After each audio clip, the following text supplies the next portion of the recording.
Et bonjour à tous, ça fait super plaisir de vous retrouver pour 20 minutes au carré, l'émission de 20 minutes consacrée au Web3. Je suis Laurent Beignet, je suis rédacteur en chef à 20 minutes. Derrière le clavier et à la réalisation ce soir, c'est pas Hélène, grève oblige, c'est Romain qui va officier. Il n'a pas de caméra, il n'a pas de micro non plus, mais il pourra me faire des signes et je serai son interprète. Mais vous êtes surtout là pour nos deux invités, vous avez bien raison, c'est deux invités hyper intéressants. On va parler de vin aujourd'hui. Vous savez que j'ai fait ça uniquement pour le jeu de mots 20 minutes, mais au-delà de ça, vous allez voir, on va apprendre plein de choses avec deux invités qui font des choses assez différentes, mais qui se connaissent. Donc, à ma gauche, Louis de Bonnecase, qui est cofondateur de Wine Bottle Club, c'est ça? Ouais, c'est ça. CEO. Ouais, c'est ça. Allez, CEO de Wine Bottle Club. Et à ta gauche, Louis, Sylvie Busca, qui est PDG de Wine in Block, c'est ça? Tout à fait. Bon, bah, super, bienvenue à 20 minutes Merci, au carré. Laurent. Vous connaissez Merci, l'émission? Oui, Oui. tout à fait. Est-ce que vous avez une machine à écrire? C'est la première question qu'on pose. Est-ce que vous avez une de ces petites machines à écrire? Non. Bon, bah, c'est pas grave, J'ai on vu vous ça aime dans quand le même. grenier, je crois. Les machines à écrire, ils sont quelques-uns en posséder dans le chat et ça me permet de vous saluer, notamment Usul, notamment 28.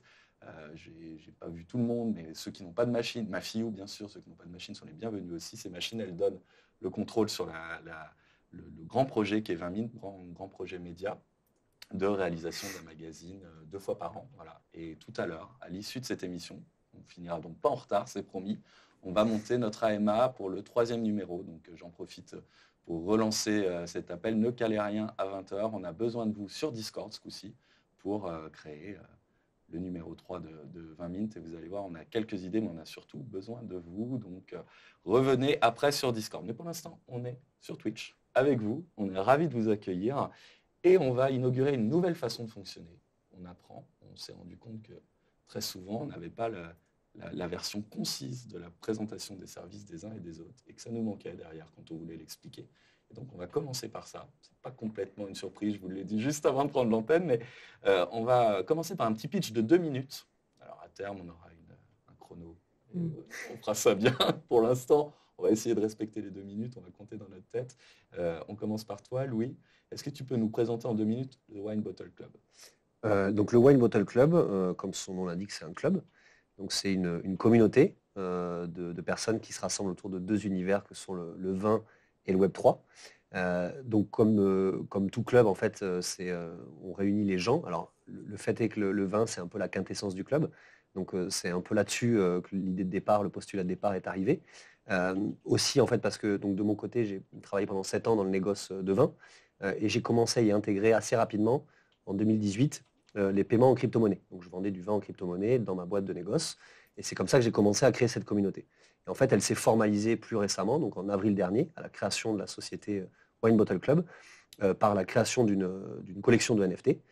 Donc l'idée, on en discutera après, c'était en fait d'adosser un NFT à un membership. C'est-à-dire qu'en fait, vous avez un NFT, vous êtes membre d'une communauté, en l'occurrence la nôtre, c'est valable pour plein d'autres communautés, et dans la nôtre, vous avez donc des avantages liés au vin, évidemment, et au Web3. C'est-à-dire qu'on a dans notre communauté autant de gens du Web3 qui veulent apprendre le vin que de gens du vin qui veulent apprendre le Web3.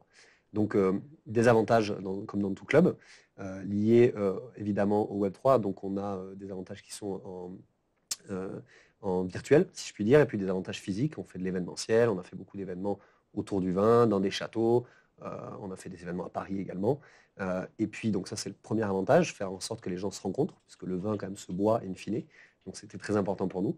Et la deuxième chose, c'est de donner un accès. Alors, il y a beaucoup d'avantages, mais vu que je n'ai pas beaucoup de temps, j'en donne que les 2 principaux. On aura du temps après. Voilà, le premier, c'est vraiment l'événementiel, la rencontre des gens. Et le deuxième, c'est en fait l'accès à des ventes exclusives. Et c'est pour ça, d'ailleurs, qu'on va annoncer, je crois, très prochainement, peut-être d'ici quelques minutes. Prochainement. Maxime, je crois, est en train de préparer les... Salut Maxime qui t'a accompagné, qui est ton cofondateur. Exactement. Ouais. Donc le deuxième point, c'est donc une marketplace sur laquelle on va pouvoir dropper des projets. En fait, les membres de notre club ont un accès privilégié à ces drops de NFT, donc à ces vins en exclusivité. Sous forme de NFT. Exactement. Adossé à des NFT. Bon, on y reviendra. Merci, tu as joué le jeu. Je regarde un peu les questions dans le chat. Est-ce qu'on a tenu les 2 minutes? Je ne sais pas. Voilà, je vais demander à un homme de confiance. You, tu me diras si on tient bien les 2 minutes. Sylvie, c'est à toi. Sylvie Busca, PDG de Wine in Block. Est-ce que tu peux nous présenter Wine in Block en 2 minutes? Oui. Alors, One in Block a été créé en fait en 2020 par à la fois des experts en technologie blockchain. Donc, j'ai un cofondateur associé qui est spécialiste de tout ce qui est blockchain, IA, sécurité, cybersécurité, et à la fois des experts en vin. Donc en fait, on est parti en fait du constat que l'on a fait nous-mêmes dans dans nos expériences professionnelles diverses et variées dans le vin. Donc j'ai travaillé pour des châteaux, des négociants et aussi dans la distribution ultra sélective.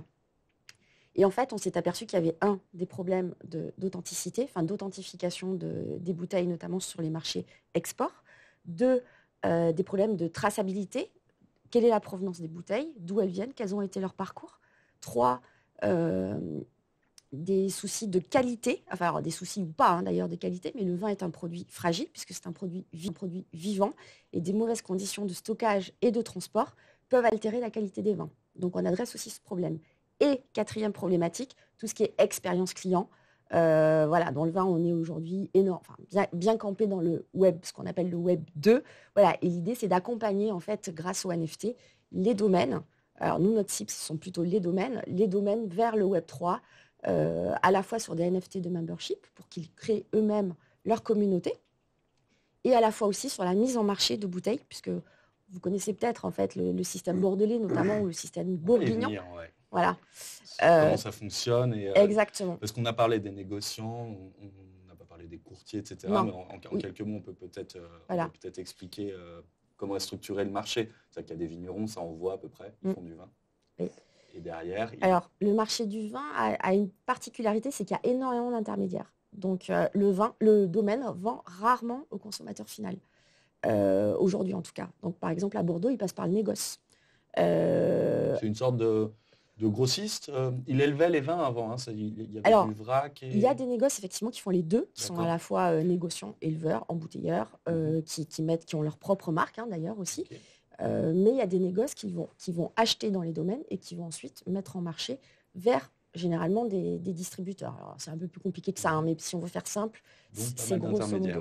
Beaucoup d'intermédiaires, notamment vers les marchés export, où là, on a en plus des importateurs. Si on prend le cas des États-Unis, où il y a le système tripartite, en fait, où vous avez un importateur, un wholesaler et un retailer, avant d'arriver jusqu'au consommateur final.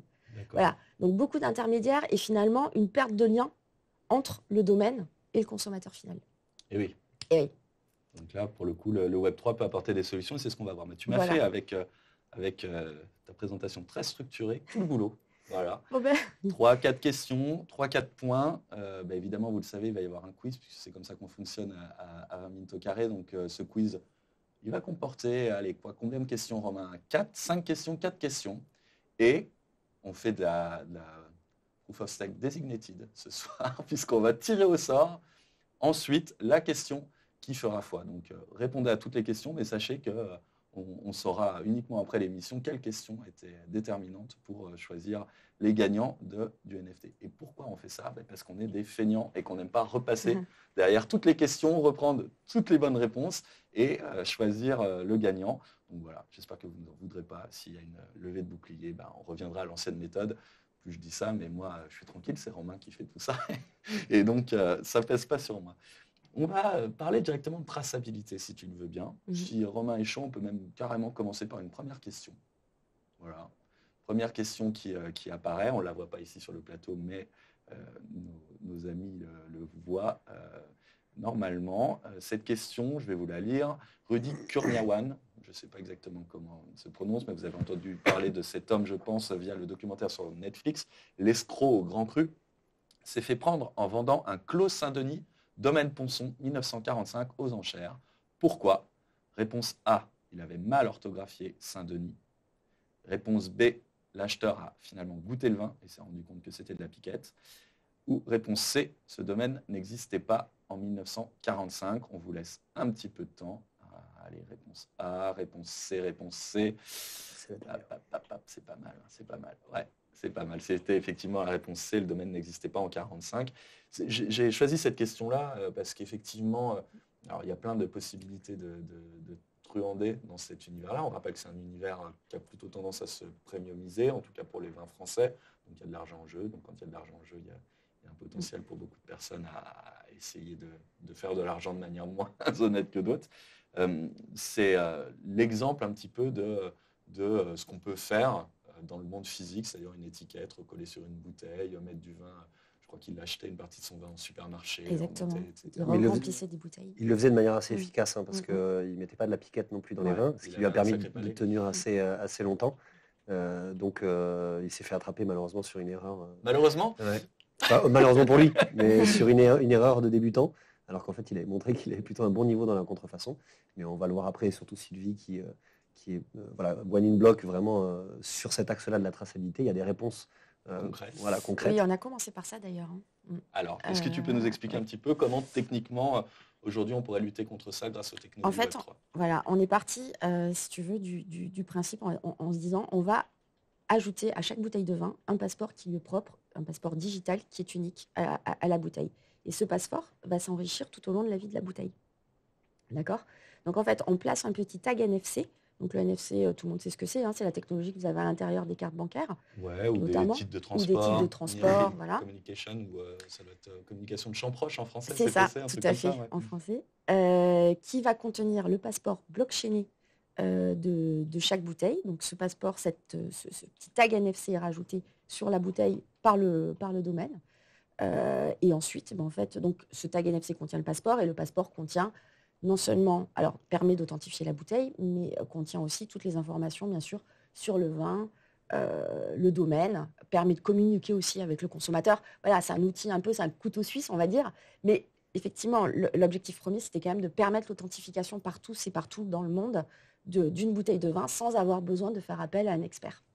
Et donc, on a deux types de vins, parce que justement, en s'appuyant sur l'expérience Rudy, qui re-remplissait les bouteilles il faisait même ses propres assemblages d'ailleurs, on a créé aussi un petit scellé, un scellé qui vient, lui, verrouiller quelque part le contenu de la bouteille, donc qui se pose en fait sur le dessus du col, tout le long de la collerette, et dès lors que le scellé est rompu, parce que la bouteille a été ouverte, l'application One in Block détecte que le scellé a été rompu. Parce que l'avantage de ces puces NFC par rapport à d'autres solutions, c'est qu'un simple téléphone, en principe aujourd'hui les téléphones sont équipés de l'équivalent d'une autre puce NFC à l'intérieur du téléphone qui permet de communiquer facilement. C'est ça. Et donc l'application, on passe le téléphone à côté de la bouteille et elle détecte les informations. C'est comme ça que ça fonctionne. C'est exactement ça. Alors pourquoi un NFC par rapport à un QR code ? Parce que c'est souvent une question. Ah oui, le QR code c'est encore plus simple. Oui, c'est encore plus simple. Malheureusement, trop simple. C'est beaucoup trop simple. Je vous fais plein de faux à partir d'un QR code et je vous fais plein de bouteilles identiques. Et ça, tout le monde peut le faire. Je veux dire, même ma fille. Donc voilà. Donc le choix de la technologie NFC, il n'a pas été fait au hasard. Il a vraiment été fait parce que c'est pour nous couplé à la blockchain en plus, avec un système anti-clonage. C'est vraiment pour nous la technologie la plus appropriée pour protéger un vin et donc protéger le domaine et rassurer le consommateur. Alors, on a plein de suggestions dans le chat. Ça me permet de saluer les habitués, les nouveaux. Alors, les nouveaux, il faut vous abonner. Pensez à vous abonner. On fait des émissions comme ça tous les mardis soirs et c'est tout le temps des invités. Enfin, c'est jamais des invités aussi sympas que vous, mais ils sont quand même pas mal en règle générale. Donc, revenez les mardis. Et pour ceux qui sont là depuis longtemps, c'est eux qui s'expriment beaucoup, je trouve, dans ce chat. Alors, ils nous proposent de mettre la puce dans le bouchon pour sceller l'affaire. C'est un petit peu ça au final. Oui. Alors là, c'est encore techniquement, c'est beaucoup plus compliqué. Ouais, parce que le bouchon, c'est encore beaucoup de liège aujourd'hui, non ? Sur ce segment-là de vin. Alors, si je puis me permettre, là, on parle donc d'application sur l'objet physique, mais c'est pas fiable à 100%. Il est toujours possible de recopier un tel système. Non. Parce qu'en fait, c'est justement le tag NFC qui va venir communiquer avec le serveur One in Block, qui va lui poser, en gros, je schématise, je vulgarise, la question « est-ce que je suis authentique ?» et qui, du coup, le serveur One in Block, à travers différents processus, etc., va savoir si la bouteille est authentique ou pas. D'accord. Donc, il ne peut pas y avoir de clone, en fait. Il y a un système anti-clonage de ce tag NFC. Et c'est surtout la communication, en fait, quand le téléphone s'approche de la puce NFC, il y a un aller-retour avec le serveur One in Block qui va être capable de renvoyer l'information si la bouteille est authentique ou pas. Alors ça, c'est très utile du coup dans le marché plutôt secondaire. Une fois que le vin en fait a quitté la propriété. Tout à fait. Oui. Parce que le meilleur moyen, alors donc ce système est super utile dans le marché secondaire. Le meilleur moyen après, c'est que le vin reste à la propriété au départ. Tout à fait. Et que voilà, c'est je pense les meilleures conditions. Les meilleures conditions de stockage, c'est celles qui sont à à la propriété directement. Tu parles de stockage, je me permets de t'interrompre, oui, parce que Pokerfish 33, sans doute un voisin, nous dit, vous parliez du stockage, comment avec cette technologie certifier le bon stockage du vin, température, luminosité, on a peut-être pas encore les moyens de savoir, enfin la puce, elle ne capte rien, on est d'accord, capteurs, pas de... Alors nous, on a créé, c'est la deuxième solution Wine in Block, on a créé, on a pensé à tout.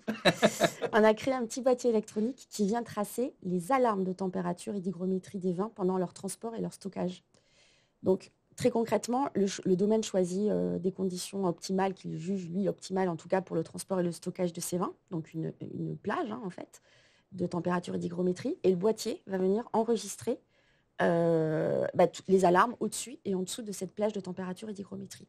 Et toujours le même système avec l'application One in Block, donc elle ne sert pas qu'à taguer des puces.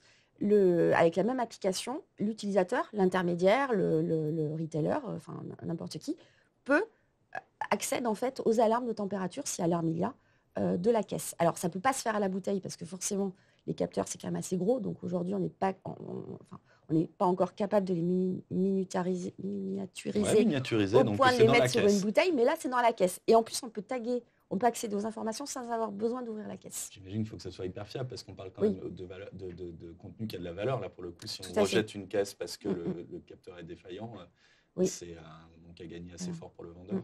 Donc, il y a de la fiabilité. Bien sûr, oui, ça fait 2 ans qu'on développe ce capteur. Parce que vous êtes lancé il y a combien de temps En 2020. En 2020, d'accord. Alors, on a des interrogations, et Romain me fait un petit signe. On a des interrogations sur le chat, notamment sur le vin Carrefour. Alors, je ne suis malheureusement pas en mesure de vous en dire beaucoup plus. Est-ce que c'est un concurrent? Ce n'est pas Carrefour qui fait le vin banane. Quelle est la durée de batterie de ce boîtier? Peut-être, on reviendra sans doute sur la question elle-même, mais c'est vrai que je manque un petit peu de contexte, je suis désolé.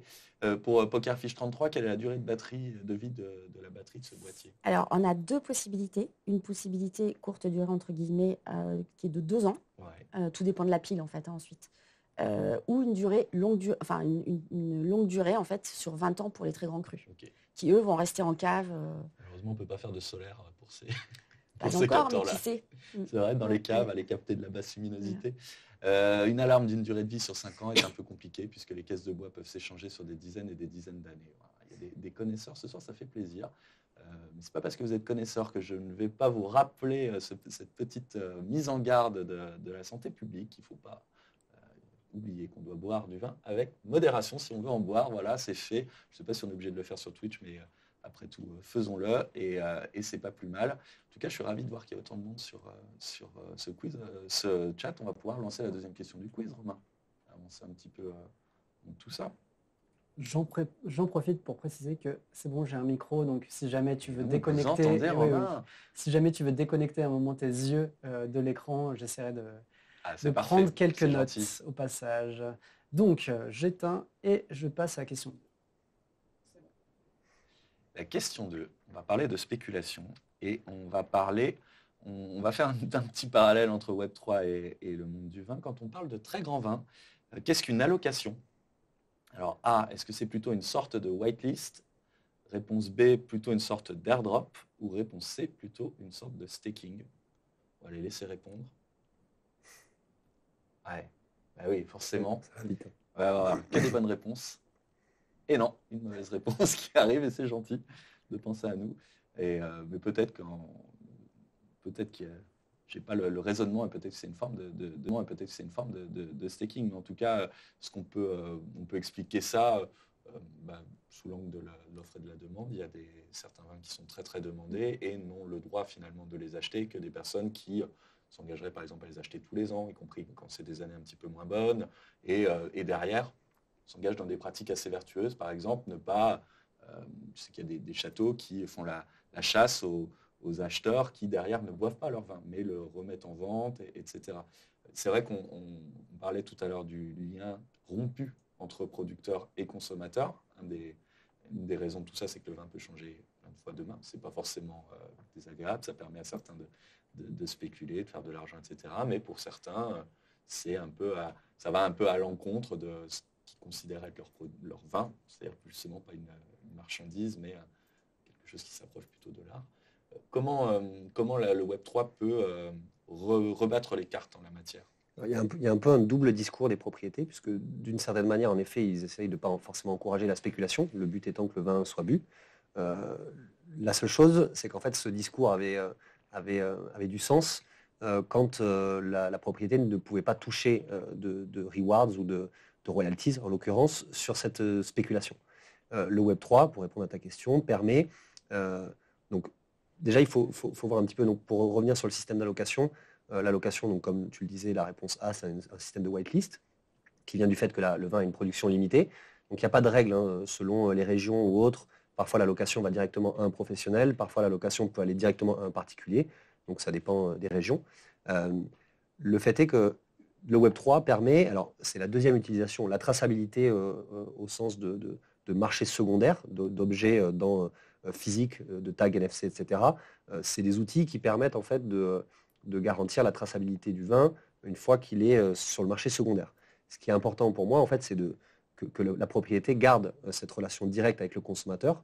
Et en fait, le NFT, dans ce cas de figure, va permettre en fait, que le vin soit échangé, parce qu'il peut y avoir différents cycles. Il faut savoir qu'en moyenne, un grand cru, il est échangé entre 6 et 7 fois avant d'être consommé. Voilà. Et là-dessus, la propriété ne touche rien. Donc, je me permets de faire une petite introduction sur notre nouveau partenaire qui s'appelle Intercellar, qui est une plateforme justement qui permet en fait de mettre en relation les propriétés avec le consommateur directement. Et en fait, les consommateurs s'échangent le NFT comme titre de propriété, comme certificat de propriété. Et le vin, lui, bouge pas. Le vin ne bouge pas. Donc, Ça, soit il est stocké à la propriété directement, ce qui est le plus simple. Les premiers drops que Intercellar va lancer sont des éditions limitées, donc là-dessus, ça ne pose pas de problème. En revanche, dans quelques années, quand toute la production des châteaux sera mise sous forme de NFT, c'est plus simple s'il y a des entrepôts qui sont dédiés. Voilà. Donc c'est meilleur pour le vin et c'est sans doute aussi meilleur pour l'environnement, même s'il y a le bilan de la blockchain. Tout à fait, tout à fait. Ça permet en fait de réduire l'empreinte carbone, puisque le vin est échangé, mais en fait, il ne change pas d'endroit.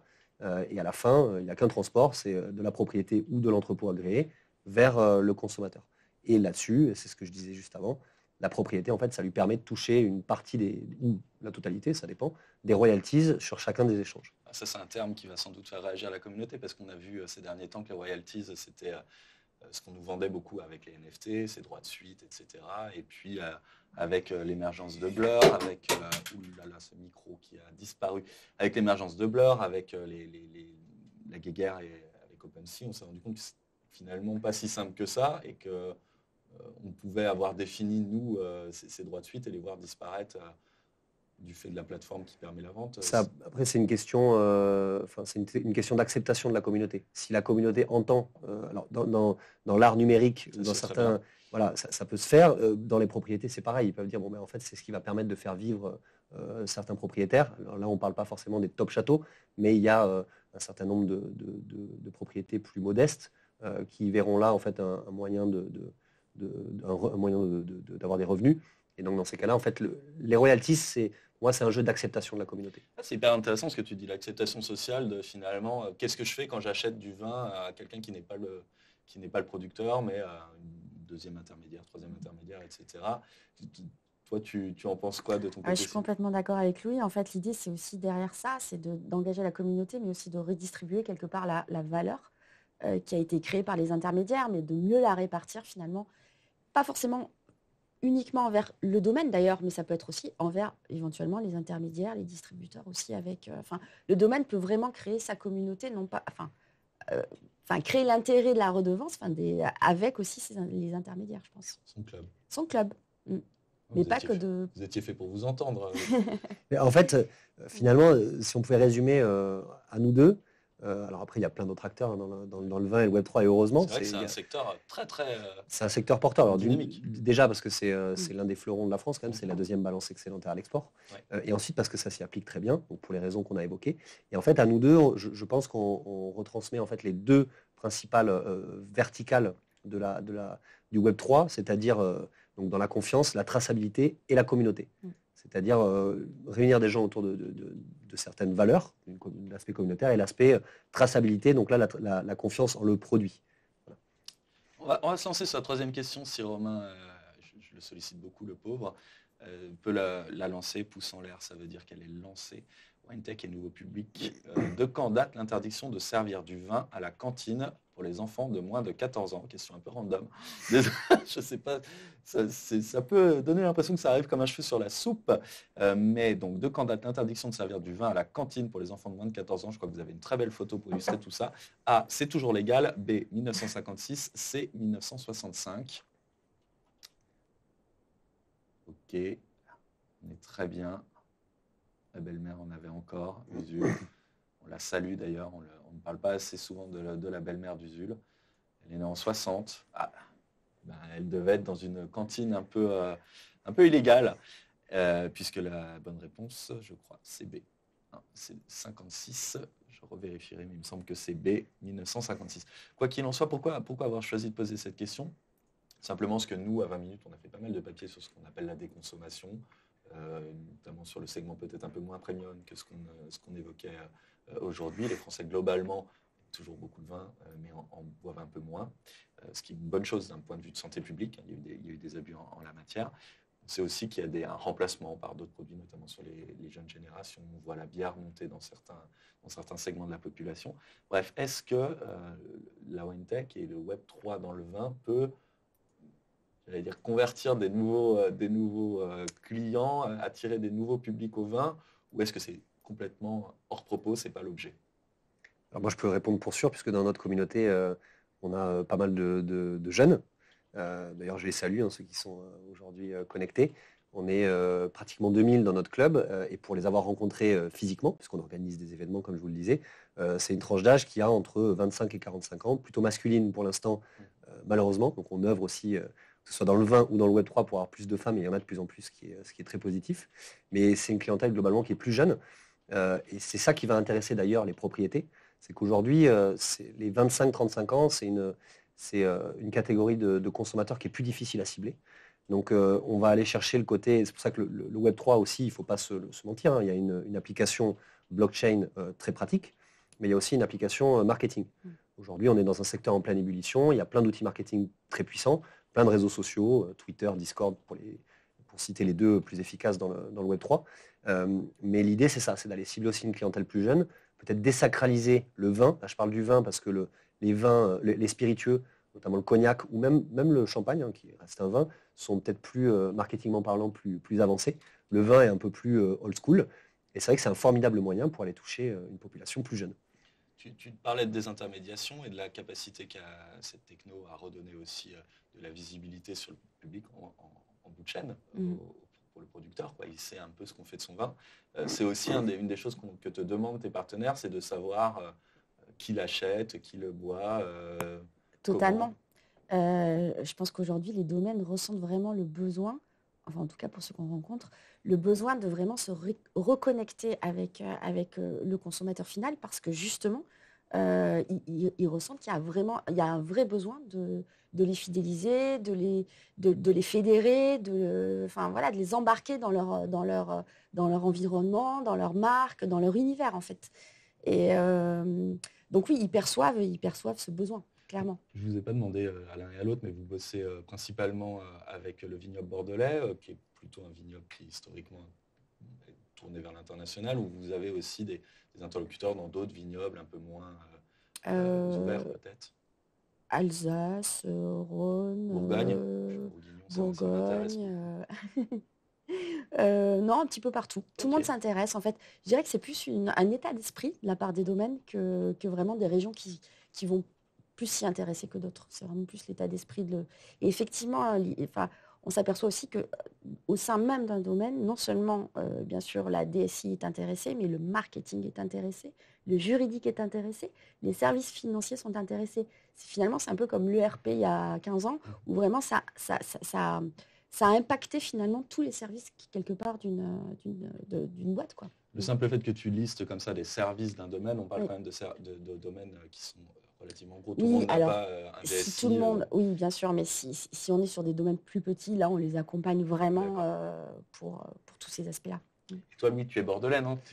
Moi, je suis bordelais, donc c'est pour ça qu'au départ, avec le Wine Bottle Club, on est basé à Bordeaux, donc on a beaucoup travaillé avec des propriétés bordelaises. Aujourd'hui, on s'ouvre et au travers de notre partenaire Intercellar, on va avoir des drops de propriétés partout en France et même dans le monde.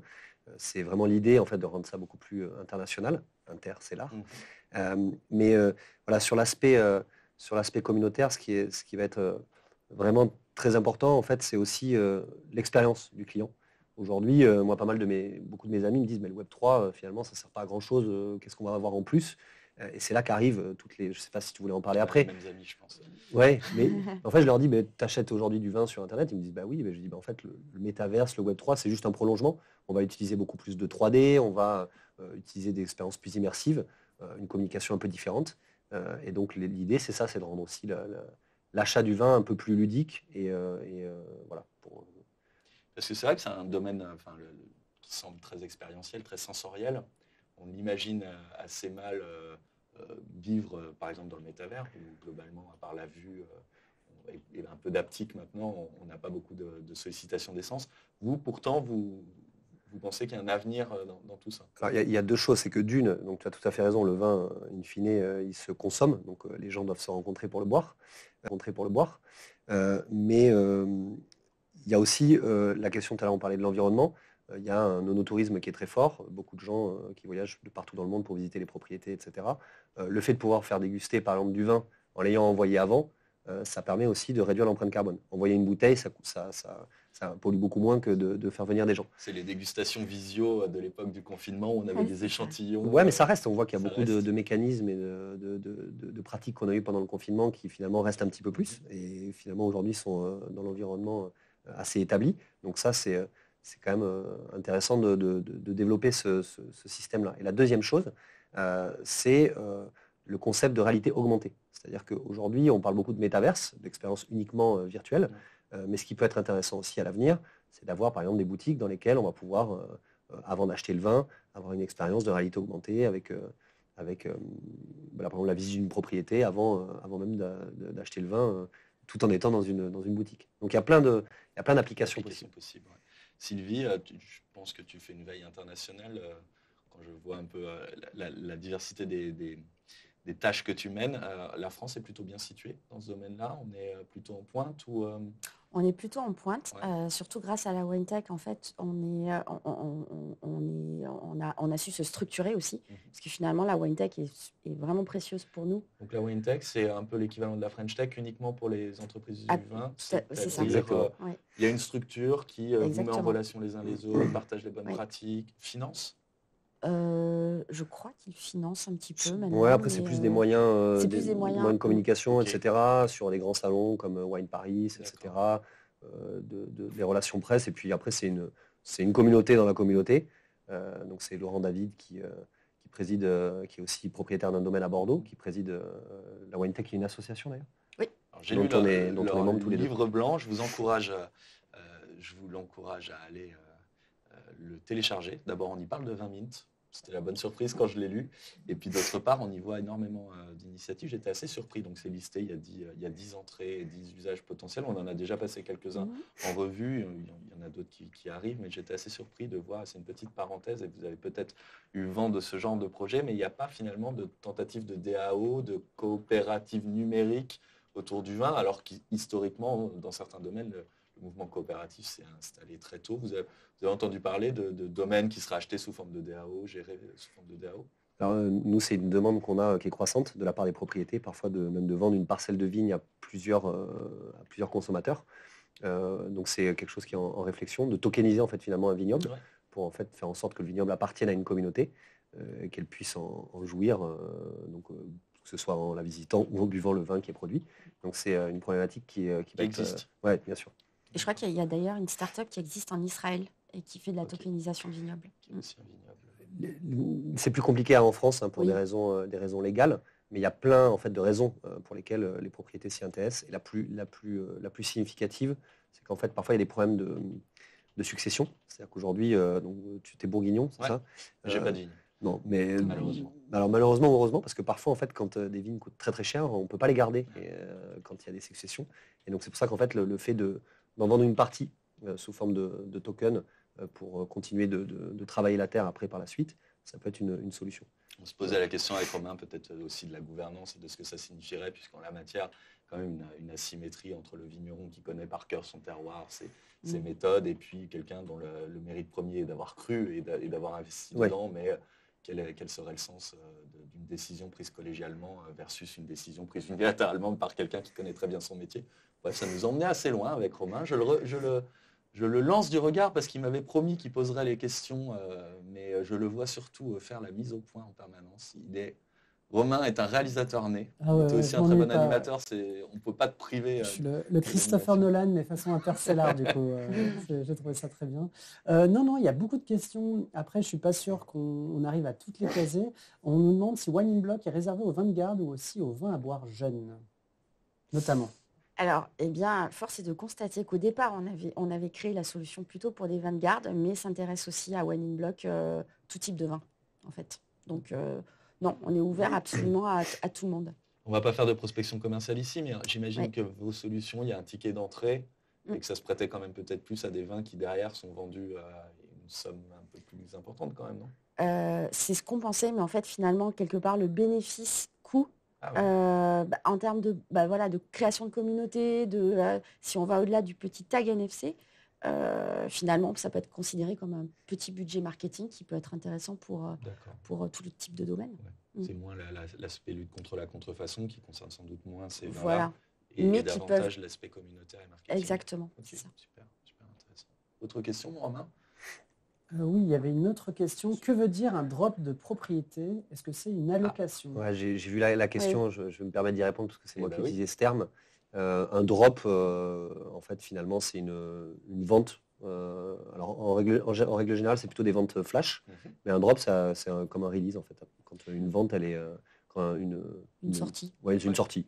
On peut avoir une idée des volumes quand c'est comme ça. Est-ce que c'est parce qu'on n'a pas parlé de votre premier drop, justement, on y reviendra tout à l'heure, on va parler avec la question suivante, mais combien vous lâchez de bouteilles ou de caisses? C'est des caisses plutôt que des bouteilles, peut-être? Alors, sur notre premier drop, ça va être un volume très limité. Alors, ça, c'est dans le prolongement de ce que disait Sylvie juste avant.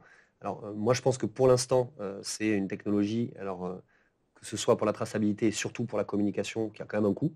Donc, au départ, c'est plutôt, en règle générale, des propriétés qui ont les moyens. Et c'est vrai que ça va se prêter à des éditions plutôt limitées. Pourquoi? Parce qu'en fait, il y a une problématique au départ, c'est que sur le même mécanisme que les crypto-monnaies, etc., quand on a une offre qui est limitée, nécessairement, on a plus d'attrait. Et c'est là, en fait, qu'on va attirer le plus de clientèle, surtout si le même vin n'est pas proposé ailleurs. Mais à terme, l'idée, c'est d'aller faire des drops, donc sur une grande partie de la production, voire la totalité de la production des vignerons. Mais la première incursion en général des propriétés, c'est de venir faire une édition limitée pour faire ce qu'on appelle un POC, un Proof of Concept, tester le marché, parce que les propriétés sont très ouvertes, mais ce qui est normal, elles souhaitent tester le marché. Donc c'est comme ça que ça fonctionne pour l'instant. Je sens qu'on va déflorer le sujet de la quatrième question, du coup je la lance maintenant. Et Romain me fait un petit signe qui me dit qu'il est prêt. On lit dans nos pensées respectives. Question 4, WineTech et art. Vous allez voir s'afficher une petite étiquette d'un château Mouton Rothschild 1958. À consommer avec modération, mais déjà en trouvé, donc a priori ce sera de toute façon avec modération. Qui a dessiné cette étiquette? Est-ce que c'est Dali? Est-ce que c'est Picasso? Ou est-ce que c'est Erwan Hero de Wold qui nous avait fait l'honneur de participer à notre émission spéciale Dessiner c'est gagner, qui nous avait montré qu'il avait un talent pour dessiner un mouton, puisque c'est un mouton qui est dessiné sur cette étiquette. Alors, on est sur du B, on est sur du Picasso. Ah là là, les amis, j'espère que c'est pas cette question-là qui sera sélectionnée, puisque c'est Dali. C'est Dali qui a fait... Ah oui, bravo Billy Dark 999. Ouais. Ça sent toujours dans les bons coups. Ça sent la victoire pour Billy Dark, le voisin. Oui, c'est Dali. C'est au final assez anecdotique par rapport à ce qui nous réunit ce soir, mais c'est une manière de montrer aussi les liens qui existent historiquement entre les plus grands artistes et les domaines, et puis aussi évoquer, alors vous avez fait une collaboration, je crois, avec John Wan, c'est ça? Oui. Et évoquer les possibilités qu'offre le NFT en termes de collaboration, justement. Est-ce que tu peux nous parler un peu de cette collaboration? Oui, en fait, en règle générale, la collaboration avec un artiste, donc nous on a collaboré avec John Wan, comme tu le disais, c'est intéressant sur un aspect qu'on n'a pas encore développé, qui est en fait les différents types de NFT. C'est qu'aujourd'hui, on a parlé des NFT un peu phygital, c'est-à-dire des NFT adossés à un actif physique. On a moins parlé du membership ou des NFT purement artistiques, puisque là, c'est le sujet. Qu'est-ce qui fait la valeur d'un NFT? Alors, soit dans le cadre d'un NFT phygital, c'est vraiment la valeur de l'asset qui est derrière, donc de l'actif physique. Mais la valeur de rétention d'un NFT, elle dépend aussi donc, des avantages qui peuvent être liés, donc dans le cadre du membership, ou alors du côté artistique. Et ça, c'est un point qui, en effet, va donner de la valeur au NFT. Je fais une micro-parenthèse pour ceux qui seraient peut-être un poil moins à l'aise avec les NFT. Donc d'un côté, on peut avoir de la valeur au NFT parce qu'il donne droit à une bouteille de vin. Et Oui. de l'autre, on peut avoir droit à une jolie carte de membre. Et si cette carte de membre, elle a une rareté, qu'elle a été faite par un artiste, etc., on peut c'est ça, s'arracher. Ça peut être un aspect purement esthétique. C'est-à-dire le NFT n'a ni asset physique adossé, ni avantage, mais simplement pour le côté artistique 3D ou autre, ou la valeur potentielle parce que l'artiste qui l'a dessiné est coté, la valeur peut être aussi là-dessus. John Wan, pour ceux qui ne le connaissent pas, c'est un graffeur à la base, mais aussi un peintre plus classique finalement, et qui, pour les Parisiens, a fait notamment le portrait de l'abbé Pierre qu'on trouve dans le 18e avec son texte qui le crée en défonce. Donc c'est un des grands noms du street art. Comment vous l'avez approché? Comment vous avez travaillé? Alors en fait, tout simplement, il aime beaucoup le vin. Alors je crois qu'il a arrêté de boire d'ailleurs récemment, mais on l'a rencontré sur Bordeaux, à l'Institut culturel de M. Bernard Magret. D'ailleurs lui aussi un des acteurs majeurs du vin, tout à fait. Et c'est quelqu'un qui est très sensible à ce côté vin, art, etc. Et on a bien accroché avec lui, il est très sympathique. Et aujourd'hui, en fait, une partie de nos NFT de la collection Genesis, donc qui est notre collection liée à notre club, est backée. Enfin, les backgrounds, pardon, sont des backgrounds de John Wan. D'accord. Voilà. Bon, c'est la méthode assez classique parce que je crois, peut-être que je me trompe et vous me le direz dans le chat si c'est le cas, mais je crois que déjà pour les châteaux Mouton Rothschild, c'était aussi un peu le deal. Hein. C'est tu fais un dessin et puis on te donne des caisses de vin. Ouais, c'est ça en fait. Il y a différents types de collaborations possibles, mais en effet, ça rajoute quand même une valeur. Ça rajoute une valeur au NFT, donc qui est notable. Bon, ici, il y a pas mal d'amoureux de ce type de NFT aussi. Certains qui ont acheté des machines, on s'en parlait tout à l'heure. Donc, quelques infos pratiques sur ce que vous avez vendu. C'est les Genesis, c'est ça? Oui, tout à fait. Donc, vous en avez minté combien au total? Alors, 1855. Ok, sur quelle blockchain? Sur Ethereum. Ok. Voilà. Il n'y a plus de... Non, il n'y en a plus. Nouveau drop de prévu. Non, c'est marché secondaire. Voilà, si marché secondaire sur OpenSea. Et ça donne accès au club. Donc ça donne accès à notre club. Donc je le disais tout à l'heure, il y a évidemment des événements physiques.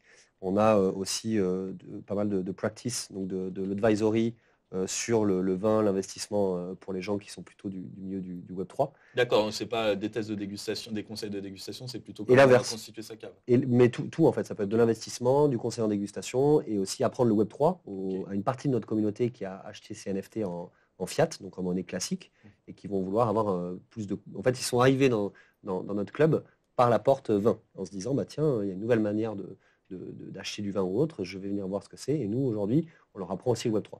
Et le dernier avantage, c'est pour moi le plus important, c'est cette communauté, donc notre communauté Genesis, elle a un accès privilégié aux futurs drops qui seront faits sur la plateforme Interstellar. Et le premier drop sera début avril. Donc très prochainement, on va communiquer sur notre Discord, sur notre Twitter. Donc n'hésitez pas à rester connecté, à regarder. Vous aurez toutes les infos. Sylvie, quand on est, comme moi, tenté par l'expérience d'avoir une bouteille avec cette fameuse puce NFC, de se dire c'est parfait, on vous l'amenez sur la table. Encore une fois, je ne fais pas la promotion de la consommation, mais vous l'amenez sur la table et vous avez en plus de la bouteille de vin une histoire qui va avec, puisque vous allez raconter vraisemblablement à vos convives pour la première fois cette aventure de la bouteille. Tu sais, où est-ce qu'on les trouve? Est-ce que c'est simple? Est-ce qu'on les trouve dans le grand public aujourd'hui déjà? Elles vont être sous allocation, mais là, très prochainement, on est en train de finaliser notre marketplace, justement, de drop, alors de sortie, de vente de NFT, qui vont être associés à une bouteille physique et aussi à des NFT de services qui vont être associés à des services proposés par le domaine en question en juin. Et on va faire nos premiers drops avec 2 domaines. Donc là, vous pourrez acheter directement les bouteilles sur la plateforme qui s'appelle MyTag NFT. Qui sera opérationnel au mois de juin avec d'ores et déjà l'accès à des vins très concrètement. Parce que c'est vrai qu'on a vu émerger, alors je pense à l'huile d'olive par exemple, si vous allez au restaurant, vous verrez sans doute sur les bouteilles d'huile d'olive de qualité un petit QR code qui vous permet de tracer tout ça. Donc, ça arrive sur nos tables, on a envie d'aller à l'étape suivante qui est la puce NFC, mais il faut encore attendre un petit peu au final. Sauf si on va dans certains il va falloir attendre un petit peu, enfin un petit peu non, vous pouvez en trouver d'ores et déjà, mais comme on est plutôt sur des vins un peu de garde, ils ne sont pas forcément encore prêts à être bu, et donc vous allez pas forcément les trouver sur la table de votre restaurant encore. Il va falloir patienter une petite année ou 2 ans, je pense. Est-ce qu'on peut rêver que ça se connecte avec les applications qu'on utilise les uns les autres pour gérer nos goûts en matière de vin, créer des blocs-notes de vin, enfin voilà, quand on n'est pas un expert, moi j'en suis pas du tout un, bon voilà, on utilise, on a tous un peu les mêmes, je peux citer typiquement Vivino, plugué dans Vivino, et nous on sait qu'on aime bien ce vin-là, mais on n'a pas besoin d'apprendre tout ce qui se passe derrière. En revanche, bien sûr, ces infos-là, je pense qu'il y a des synergies. Oui. Il y a des synergies qui vont être trouvées rapidement, je pense, entre divers dispositifs, diverses applications qui vont interconnecter et justement proposer un service vraiment augmenté et sur mesure aux consommateurs. Romain, est-ce qu'il y a quelques questions qui sont arrivées sur le chat? En effet, alors laisse-moi une seconde, le temps de retrouver mes petits. 28 pour Louis, est-ce que les domaines sont réticents par rapport au NFT ou au contraire, sont-ils intéressés par l'initiative derrière? Alors ils sont plutôt intéressés, donc sous l'aspect traçabilité, l'aspect marketing. Ce que je leur dis moi aujourd'hui, et là où il y a une vraie brèche, c'est qu'on a une communauté. Alors quand je dis on, c'est pas forcément Wine Bottle Club, il y a une communauté Web3, une communauté d'entrepreneurs, de gens qui sont curieux. Et là, en fait, ce qui est intéressant, c'est qu'on touche à l'aspect identitaire, marqueur identitaire du vin. Moi, je sais que mon père, par exemple, les premiers vins qu'il a achetés, alors je ne citerai pas les noms, mais il y a 2-3 marques qui le suivent depuis toujours. Et en fait, les premières marques qu'il a achetées, il a continué de les acheter pendant des années après. Aujourd'hui, il y a une ouverture, c'est-à-dire qu'on a des consommateurs qui sont à l'écoute, qui souhaitent découvrir des nouveaux vins. Et en fait, possiblement, il y a une marque ou plusieurs marques qui vont se démarquer. Donc c'est une formidable opportunité pour eux, donc en termes de marketing et puis aussi en termes de traçabilité et de contact direct avec le consommateur. Donc ça, ils le sentent. Oui, on voit une évolution, je pense, tu es d'accord avec moi, Louis, sur les 18 derniers mois, même les 12 derniers mois, où au départ, c'était quand même un sujet qui était un petit peu difficile à aborder avec les domaines qui ne connaissaient pas du tout la blockchain, c'est quand même compliqué à expliquer comme concept. Et là, je trouve que vraiment, sur les 6-8 derniers mois, on voit une accélération, tout le monde s'y intéresse vraiment. Ça vient avec l'émergence en fait de nouveaux acteurs, donc c'est pour ça que c'est bien en fait qu'on soit nombreux dans l'écosystème. C'est un gros marché, il y a de la place pour tout le monde, et ça en fait les propriétés le ressentent. Elles voient qu'il y a une émulation, et c'est là en fait qu'elles commencent à. Oui, il fallait en fait y passer par là pour qu'on arrive aujourd'hui à une filière qui commence à être mature du côté des sociétés qui ont cette démarche-là dans le Web 3, comme des propriétés, comme des consommateurs. Vous allez rester l'un l'autre dans le vin ou on pourrait mettre autre chose dans ces bouteilles? Puisqu'après tout, les problématiques qui touchent le vin doivent être assez proches de celles qui touchent, on parlait du cognac, mais peut-être du whisky, etc. Alors, qu'est-ce qui fait qu'on reste finalement dans le vin? Même au-delà de ça, alors moi, pour répondre personnellement, je reste dans le vin parce que, je reste dans les vins et spiritueux. Donc je disais, la plateforme Intercellar permettra aussi des drops de spiritueux. On a déjà des drops qui sont prévus. Mais au-delà de ça, on peut aller plus loin sur des marchés comme le marché du cigare ou autre. Il y a des similitudes entre différents marchés. Mais en effet, on commence par le vin et spiritueux, moi, parce que c'est mon domaine. Pour l'aspect club. Mais pour l'aspect bouteille avec sa puce, on peut mettre plein de choses dans cette bouteille. On parlait d'huile d'olive, on pourrait imaginer mettre des... Alors, on a pas mal de demandes, effectivement, sur l'huile d'olive, les cosmétiques aussi. Les cosmétiques? Oui. Pour la lutte contre les contrefaçons. Lutte contre les contrefaçons, traçabilité, expérience client aussi. En fait, ils sont à peu près les mêmes problématiques que les vins. Mais bon, pour l'instant, nous, on a choisi aussi de se focaliser sur les vins et spiritueux, au sens large, du coup. Effectivement, tu as raison. Il y a aussi les spiritueux, on ne les oublie pas.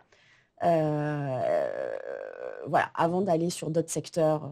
Est-ce que ça fonctionne comment pour implémenter cette puce? Il a fallu que tu te rapproches d'un embouteilleur. Alors, désolé, j'ai pas le vocabulaire de ce domaine, mais il a fallu que tu te rapproches d'un fabricant de bouteilles et de travailler avec eux. Non, en fait, nous, on va s'occuper de créer les puces, d'encoder les puces. Okay.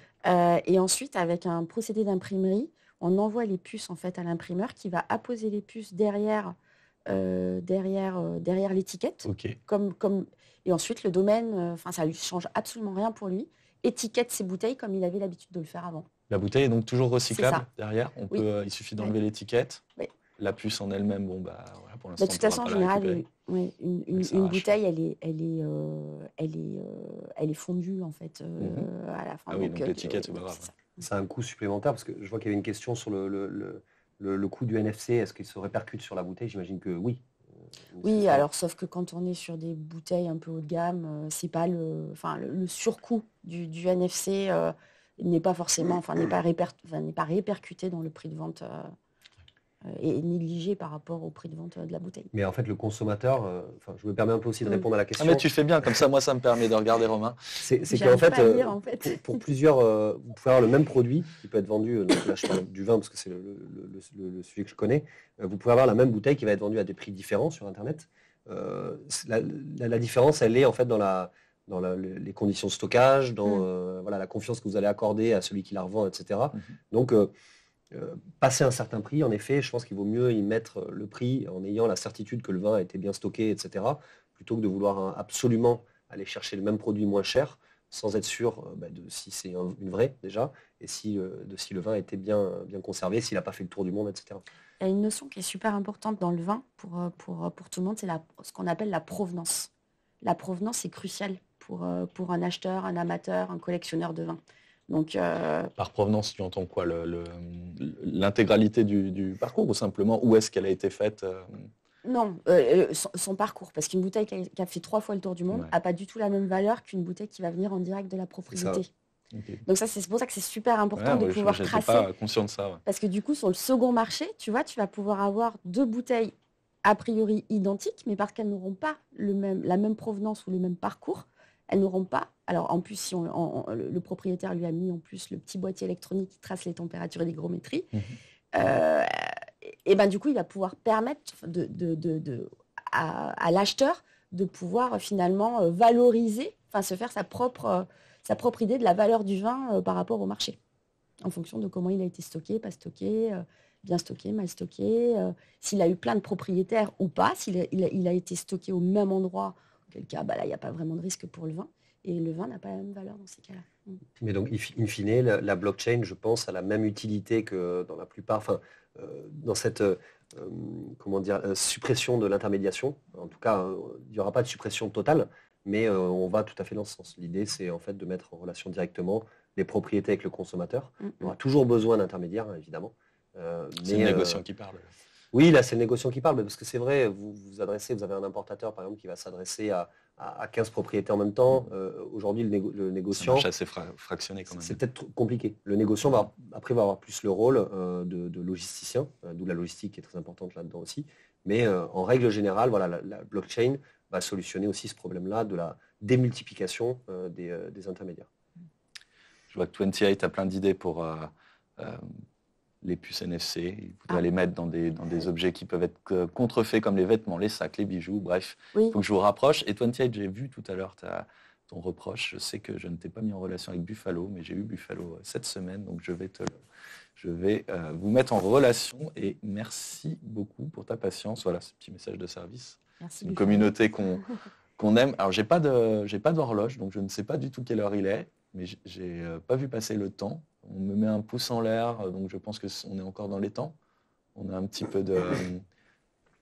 5 minutes. On a 5 minutes pour discuter ensemble. Donc on s'est quand même pas mal parlé de NFT.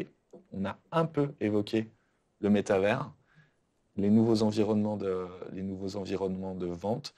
Est-ce qu'il y a des expériences déjà menées qui vous ont excité, ou est-ce qu'on est là encore un petit peu tôt dans ce domaine? Alors, il y a plein de bonnes idées. Tout le monde a des bonnes idées et je trouve que c'est très chouette. Des caves dans le métaverse, des endroits dans lesquels on pourrait faire des dégustations, ce que je disais tout à l'heure, à distance, etc.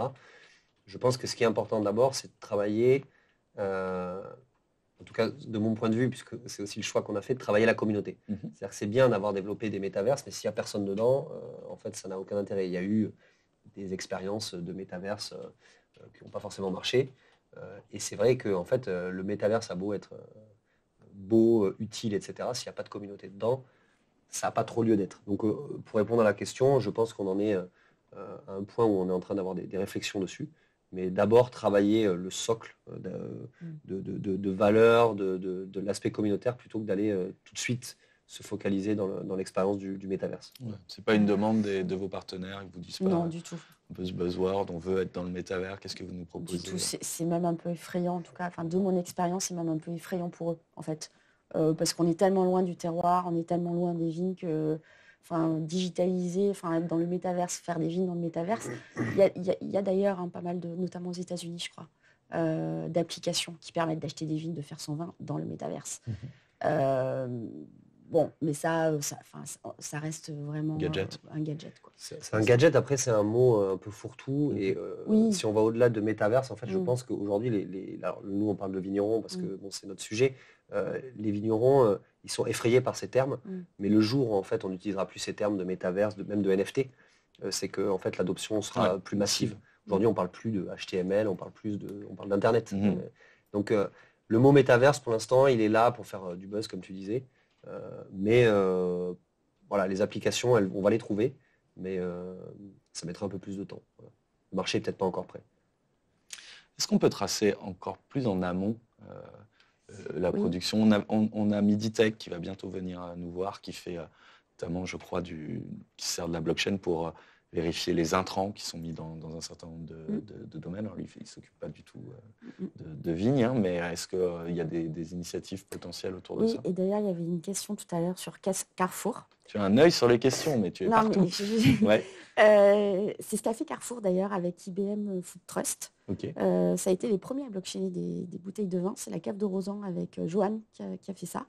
Alors via un QR code, hein, donc vendu en supermarché, donc il n'y avait pas forcément besoin de sécuriser beaucoup les bouteilles, mais où il y avait cette traçabilité en fait amont, où le consommateur avait accès à d'où vient cette bouteille, de quelle parcelle, quel a été le vigneron derrière cette parcelle de vigne, qui a vinifié, voilà, avec beaucoup d'informations de traçabilité amont, en fait, voilà, à destination du consommateur. Ça reste du déclaratif, évidemment. Ça reste du déclaratif. Il n'y a pas encore le petit capteur qu'on mettrait dans le sol qui ferait la même chose. C'est ce que j'allais dire. En fait, je pense que la question, elle était plus, et je te la pose aussi, parce que je ne sais pas s'il y a des éléments de réponse aujourd'hui.